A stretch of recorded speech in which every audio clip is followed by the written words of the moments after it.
sa pagpapatuloy ng ating istorya. At sa isang iglap, biglaang, nakita ni Jiang Wang ang sarili niyang napadpad sa isang kakaibang madilim na kalawakan na puno ng mga bituin at kumikinang na gintong singsing. Lubos na naguguluhan, sumigaw siya, "Nasaan ako?" Pagkatapos, may nakita siyang isang tao sa kalawakan, isang misteryosong asul na figura na nakatayo sa isang umiikot na espiritual na gulong. Maingat na lumapit si Jiang Wang at nagtanong kung nasaan sila. Biglang may lumitaw na system message sa harap niya. Insufficient daw source feedback. Pagkatapos, dalawang menu ang lumitaw, nag-aalok ng access sa iba't ibang platform. Ang una ay isang DAO simulation platform na may maraming seal, ang pangalawa naman ay isang sword discussion platform na may sariling hanay ng graded seals. Habang mariing binabasa ni Jiang Wang ang mga teksto sa harap niya, may bagong kumikinang na mensahe. Dahil may kapangyarihan lamang siya ng 9th grade sword discussion platform at first level DAO simulation platform, hinihila siya patungo sa misteryosong asul na figura. Habang nagkakadikit ang kanilang mga katawan, ang asul na figura ay unti-unting nawala, at si Jiang Wang na lang ang naiwan, ngayon ay nakasuot ng mas marangyang damit. Lumitaw ang isang mensahe, "Maligayang pagdating, Master ng Dongshenshu Blessed Land." Lalong naguluhan si Jiang Wang, at ang tanging nasabi niya ay, "Ano ba tong nangyayari?" Habang sumasabog ang asul na liwanag mula sa kanya at umiikot sa kalawakan, binuha siya ng impormasyon, nasa Taisho Realm siya, isang dimensyon kung saan lahat ay simulation ngunit kapareho ng totoong mundo, at hindi makakasama sa kanyang tunay na katawan.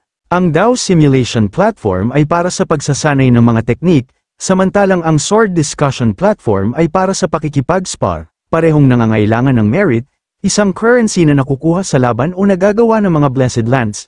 Natuklasan niya na ang kanyang blessed land, ang Donghai Mountain, ay rank 23 at nakakapag-generate ng 1,850 merit points bawat buwan, mas mataas kaysa sa lowest ranked land na nagsasagawa lamang ng. Biglang may lumitaw na mensahe, isang hamon ang ibibigay sa loob ng 30 araw, ang pagkabigo ay magreresulta sa demotion. Sa isang iglap, bumalik si Jiang Wang sa totoong mundo. Nakatayo siya sa harap ng puntod ni Zhu Guangli, napagtanto na ang Taisho Illusory Realm ay puno ng malalim na misteryo at kailangan niya ng oras para maunawaan ang lahat. Ngunit sa ngayon, may mas urgent siyang problema. Kailangan niyang bumalik sa DAO Academy bago magsimula ang inner court selection. Tiningnan niya ang kumikinang na crescent mark sa kanyang palad, na unti-unting nawala. Tumayo si Jiang Wang ng matatag, puno ng galit sa kanyang mga mata at determinasyon. "Gagantihan ko ang lahat ng humamok sa akin," bulong niya. Makalipas ang ilang sandali, isang dahon ng maple ang nahulog mula sa langit sa Maple Forest City, sa Zhuang Kingdom. Sa ilalim, mga estudyanteng nakasuot ng academy uniform ay nagkukumpulan sa courtyard sa ilalim ng malaking karatula. Maple Forest City DAO Academy, mabilis na kumalat ang balita sa buong academy. Bumalik na si Jiang Wang, lumakad si Jiang Wang ng determinado, may daladalang malaking kahoy na kahon sa kanyang likod. Habang umaakyat siya sa hagdan, parang natatakot ang ibang estudyante at nagbigay daan. Pagkatapos, tinadyakan niya ang mabigat na kahon, at bumagsak ito sa sahig. Isang malaking estudyanteng si Duyehu, ang kanyang sworn second brother niya, na may masamang ngiti ang samalubong. Totoo bang bumalik yung lalaking may apelyidong Jiang? Inirapan niya ang mga estudyante at hinawi sila, sabay sigaw. "Padaanin niyo ako." Tumawa ng malakas si Duyehu at yakapin si Jiang Wang. "Ikaw talaga, akala namin patay ka na." Sumunod si Linghi ang first sworn brother niya, at masayang nagkukwento. "Ang saya, bumalik na ang ating third brother." Tinutokso siya ni Zhao Rukeng, ang kanyang fifth sworn brother. "Sinabi ko sa kanila, nagpunta ka lang para yumaman at nakalimutan mo na kami." Patuloy pa nito habang tinapak si Jiang Wang gamit ang pamaypay, "Mukhang naghirap ka, bakit ngayon ka lang naalala mo ba kami?" Pagkatapos, tumayo siya ng matuwid ng may maamong muka habang hawak-hawak ang kanyang pamaypay, sambit pa nito.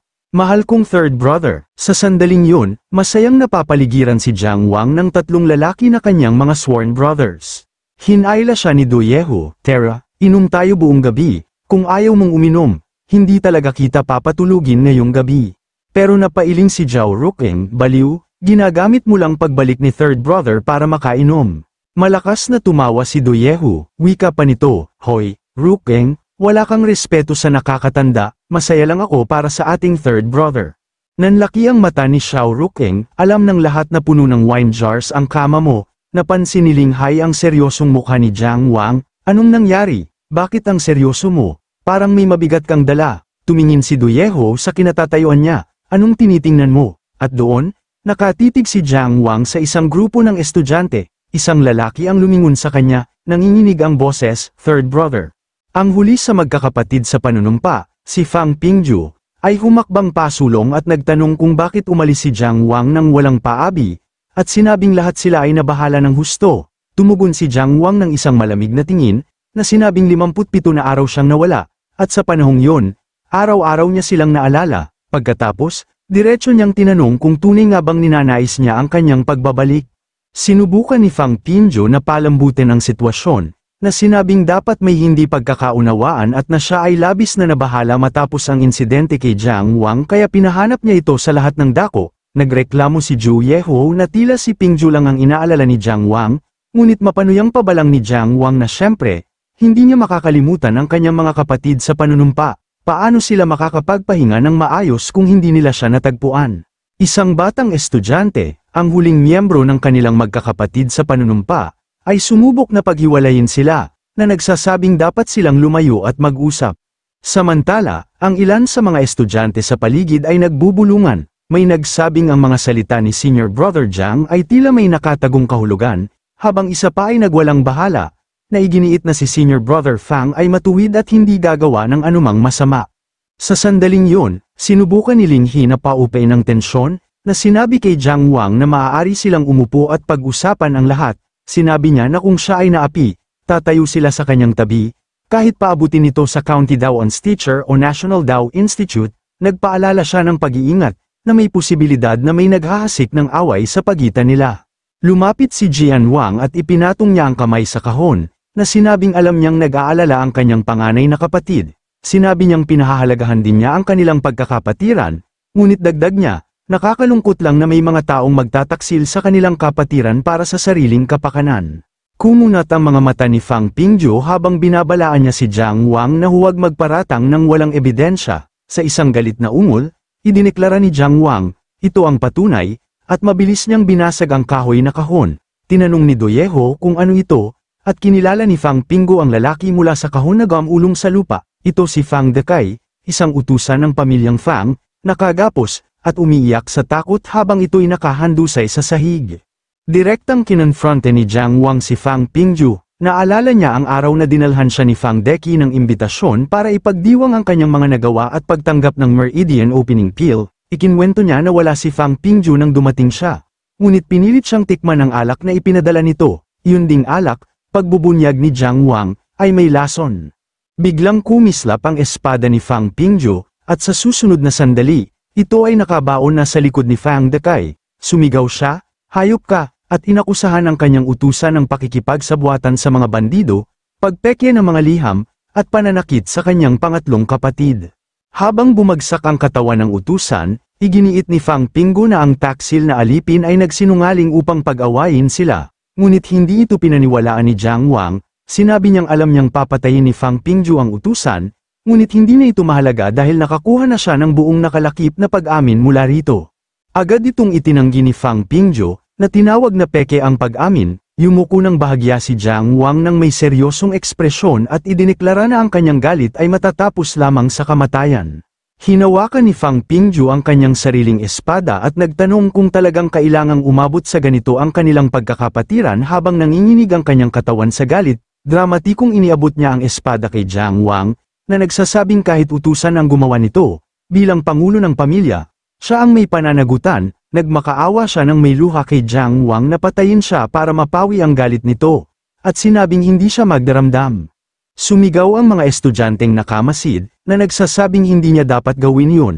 Habang nakaluhod si Fang Pingju, may mga estudyanteng nagsabing, ang tunay na lalaki ay hindi magpapadala sa kamatayan ng basta, at naniniwala sila sa pagkatao ni Senior Brother Fang. Hindi na kailangan, malamig na sabi ni Jiang Wang, tiningnan niya ang espada ni Fang Pingju, na may dugo pa mula sa pagkitol ng buhay ni Fang Dekai. Samantala, si Du Yeho, napanganga habang nakatingin sa kanila, at mariing nagsabing na, ito ay usapan ng kanyang pangatlo at pang-apat na kapatid. Bigla, Sa isang napakabilis na kilos, hinugot ni Jiang Wang ang kanyang espada mula sa likod. Masyadong marumi ang espada mo, aniya, kung papatayin kita, sarili kong espada ang gagamitin ko. Habang ginagawa niya ito, umikot ang kanyang espada sa hangin, tumingin si Pingju nang may takot at gulat, namumugto ang mga mata sa luha. Sa isang kisap, binitawan ni Jiang Wang ang kanyang espada ng malakas at malawak.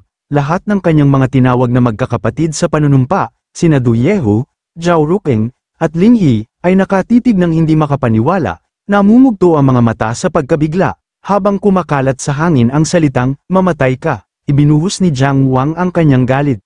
Sa sandaling yun, mabilis na tumakbo na parang asong baliw si Fang Pingju habang iwinasiwas ni Jian Wang kanyang espada. Tinangay ang espada ni Fang Pingju mula sa kanyang kamay, tumunog ito sa lupa, at biglang natapos ang labanan. Sa nakita, galit na tinanong ni Diehu si Jiang Wang kung seryoso ba siya. Samantala, sinubukan ni Zhao Ruqing na kumalma. Sinasabing alam nilang lahat ang ugali ng kanilang pangatlong kapatid, at hindi niya ito gagawin kung hindi talaga malaki ang kanyang galit. Tila takot, nagtanong si Fang Pingju kung wala na talagang pakialam si Jiang Wang sa kanilang pagkakapatiran noon. Pero ayaw nang makipag-usap ni Jiang Wang, sinabihan niya si Pingju na tumahimik, at iginiit na kahihiyan ang mga salita nito sa kahulugan ng salitang, kapatid. Tinitigan niya si Fang Pingju at ipinaalala ang pangako nito na iaalay ang kanyang leeg para pugutan. Ipinagtataka niya kung bakit huminto si Fang Pingju sa kanyang pagpapanggap, at sinabing kung namatay sana siya noon, doon na natapos ang lahat. Pero dahil buhay pa ako, bulong ni Jiang Wang, puno ng banta, ang utang ay dapat bayaran ni Fang Pingju. Nang marinig yun, kumunat ang noo ni Fang Pingju sa pag-aalinlangan. Tinanong niya kung delusyon na ba ito ni Jiang Wang. Gayong binigyan na siya ng maraming pagkakataon na umurong ng marangal, ipinagwalang bahala niya ito, at sinabing wala siyang utang na loob sa kanya. Tila nasobrahan na si Jiang Wang sa pakikinig. Sige, wika ni Jiang Wang, dahil ayaw mong aminin, walang saysay ang pagtatalo pa. Mabilis siyang humakbang, sa bawat hakbang niya ay umuok sa paligid niya ng kanyang paa. Tanda ng kanyang matinding galit, bumaling siya sa estatwa ng Ancestral Master at ipinahayag na si Jiang Wang ay muntik ng mapatay ng taksil na si Fang Pingju, at ang galit na ito ay hindi mawawala, ang paghihiganti ay hindi maaaring malutas ng mapayapa. Yumuko siya ng bahagya sa harap ng estatwa at hiniling ang tanging posibleng resolusyon, isang death duel of Dao Judgment. Ang lakas ng kanyang mga salita ay bumagsak sa pangunahing gusali ng akademya, sa loob ng courtyard.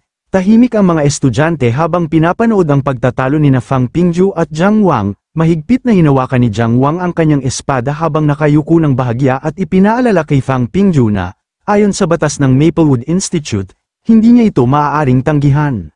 Wala na magawa si Fang Pingju kundi tingnan siya ng labag ang loob at tawagin siyang baliw. Biglang umihip ang malakas na hangin sa courtyard, at mga dahon ang nagkalat sa hangin. Nagkagulo ang mga estudyante habang umiikot ang hangin, hindi alam kung ano ang nangyayari. Isang dahon ang dumaan sa pagitan ni Jiang Wang at Fang Pingju habang nakatayo sila sa tensyonadong pagtitinginan. Biglang lumitaw ang isang malaki at impusanteng figure na lumulutang sa hangin, suot niya ang masalimuot na robes, isang kakaibang presensya, at may korona sa kanyang ulo. Lumapag siya sa isang pedestal na may malakas na dagandong, at ang kanyang presensya ay napakalakas. Parang nagpapanatag ng hangin, lahat ng estudyante ay biglang lumuhod at yumukod. Binati siya bilang kanilang Grandmaster. Mula sa pedestal, tiningnan ng Grandmaster sina Jiang Wang at Fang Pingju. Simpleng sinabi niya, "Death Duel of Dao Judgment," nang may malamig na ekspresyon, idineklara niya, itinatag. Nagpakilala siya bilang si Dong A, ang pinuno ng Maplewood City's Dao Institute. Kumaway siya, at lunti ang enerhiya ang bumuo sa tinawag niyang Jade Cage. Pagkatapos, sa isang malakas na sigaw ng "Rise," at sa isang iglap, malalaki at pilipit na ugat ang sumulpot mula sa nabasag na courtyard. Bumuo ng pansamantalang arena, at ikinulong sina Pingju at Jiang Wang sa loob nito. Ang mga pilipit na ugat ng Jade Cage ay bumuo ng isang maliit na arena, mataas sa ibabaw ng lupa. Sa pansamantalang arena sa itaas ng lupa, nagsisimulang pagpawisan si Fang Pingju, na pagtanto niya na dahil mismo ang din ang nag-aproba sa labanang ito hanggang kamatayan, siya'y nasa malubhang peligro. Alam niyang kung papatayin niya si Jiang Wang ngayon, tiyak na imbestigahan siya ng Finglin Academy, at kailangan niyang makahanap ng paraan para makatakas. Umaatras siya habang may mga baging na biglang sumisibol, hadlang sa anumang daan ng pagtakas. Habang isang matinik na baging ang dumiretso malapit sa kanyang mata, Mabilis na sumubsob pa atras si Fang Pingju, natisod sa isa pang baging, sinabihan siya ng Grandmaster na ang mga patakaran ay patakaran, at kailangan nilang bunutin ang kanilang mga espada. Habang nagsasalita, ginamit niya ang kanyang kapangyarihan upang maitapon ng walang kahirap-hirap ang espada ni Fang Pingju pabalik sa kanyang kamay. Tinitigan ni Fang Pingju ang sandata, tila natatakdaan na ang kanyang kapalaran. Sa isang simpleng senadoryas, inihudyat ng Grandmaster ang simula ng labanan, namangha ang ibang estudyante habang napagtanto nila na si Jiang Wang, ang numero 1 sa merit list ng Outer Court, ay lalaban kay Fang Pingju. Ang pangalawa, alam nilang hindi ito isang paligsahan kundi isang tunay na labanan hanggang kamatayan. Nagpanik si Do Yeho at lumingon kay Ling He, nanginginig ang boses, "Big Brother." Ito ay, ngunit payapa lang sinabi ni Ling He na walang kailangang manghimasok dahil mismo ang Dean ang nagdesisyon. Sa itaas, mariing tinitigan ni Jian Wang si Fang Pingju na nakatalikod. Pagkatapos, lumingon si Fang Pingju at mariing nagtanong, "Hindi ka na ba makakabalik, bakit mo kailangang ituloy ito?" Ngunit nanatiling tahimik si Jiang Wang, matatag, hindi natinag, punong-puno ng kumpiyansa ang kanyang tindig. Isang kisap mata lang, sumugod si Fang Pingju na animoy kidlat na handang lumipol, sa pagngisi niyang may paghamak, ibinulalas niya ang galit. "Gusto ko lang maging mas malakas," tumilapon siya kay Jiang Wang, at sa ere pa lang, nagtagisan na ang kanilang mga espada, mabangis ang bawat salpukan, bakbakan ng puwersa, determinasyon, at galit, ngunit si Jiang Wang, tila ba'y may mga mata ng hangin, madali niyang naiwasan at tinabla ang bawat bigwas ni Fang Pingju, hanggang sa bigla siyang umusal. "Malamig at mapanganib ang tinig, tama na ang kabaliwan mo, sa talam ng aking espada, dito magwawakas ang lahat." Sa narinig, tumawa ng hysterical si Fang Pingju, isang halakhak na puno ng kabaliwan habang walang takot na sumugod, sa bawat hakbang, sumisigaw siya, "Ang pinakaayaw ko, ay ang mukhang laging kumpiyansa mo, Jiang Wang." At bago pa man tumugon si Jiang Wang, isang matinding pagsabog ng enerhiya ang biglang pumulandet mula kay Fang Pingju, kumikinang, naglalagablab, parang apoy sa dilim, isa itong malinaw na hudyat, bukas na ang kanyang mga meridian. Sa ibaba, nanlaki ang mga mata ng kanilang mga sworn brothers, sambit pa ni Do Yehu habang nakanunot noo, binuksan ni Fang Pingju ang kanyang meridians, samantalang nagdagdag naman si Zhao Rukeng, nakakahiya, ninakaw talaga ni Fang Pingju ang meridian opening pill ni third brother. Samantala, tumawa ng manhid si Fang Pingju, nagyayabang na kahit mas magaling ang espadahan ni Jiang Wang, ngayong bukas na ang kanyang meridians, hindi na siya matatalo. Ngunit, ngumiti lang si Jiang Wang at payapang lumakad papalapit, may magaang hamog na umiikot sa kanyang mga paa. Naalala niya si Fang Pingju, para sa pil na yon, nag-isa akong pumunta sa West Mountain, nakipaglaban sa duguan, at muntik nang mamatay. Isang gintong liwanag ang kumutitap sa sarili niyang meridians, malamig at mapanganib ang boses ni Jiang Wang nang tanungin niya, "Mabisa ba ang meridian opening pill na mula sa aking dugo, pawis, at luha?" Kumislap ang kanyang mga mata ng pula, at puno ng puot ang boses nang sabihin niya, "Fang Pingju." Sa nakita, tulala si Fang Pingju, nangangatog ang boses, na nanabuksan mo rin ang iyong Dao Meridians. Hindi niya maintindihan, alam niyang siya ang kumuha ng pill para sa sarili. Nagharap ang dalawang mandirigma, ang kanilang bukas na meridians ay nagdagdag ng malakas na enerhiya sa pagbabanggaan ng kanilang mga espada. Sinasalubong ni Jiang Wang ang bawat atake ni Fang Pingju, ang kanyang mga galaw ay maayos at tumpak, lalong nagiging desperado si Fang Pingju, at nakaisang maliit na hiwa kay Jiang Wang, ngunit hindi ito natinag. Lubusang naungusan si Fang Pingju, sumigaw siya sa frustration, nagtataka kung paano nagawa ni Jiang Wang na buksan ang kanyang meridians. Madaling naialis ni Jiang Wang ang kanyang sandata, at naiwang walang depensa si Fang Pingju habang dumidikit ang dugo sa kanyang mukha. Pinayapa ni Fang Pingju ang sarili, kahit bukas din ang meridians ni Jiang Wang, ako'y nag-ipon ng enerhiya sa loob ng 57 na araw at lubos na naabsorb ang pill. Dahil naghihilom pa ang mga sugat niya, hindi siya tatagal, ako ang may advantage. Tingnan mo ito, sigaw niya, at muling nagharap ang dalawa sa isang mabangis na labanan. Ang kanilang mga espada ay nagliliwanag at mabilis na gumagalaw, ngunit ang mga pasabog na atake ni Fang Pingju ay walang laban sa tiyak at sinadyang mga atake ni Jiang Wang, talagang wala siyang pag-asa.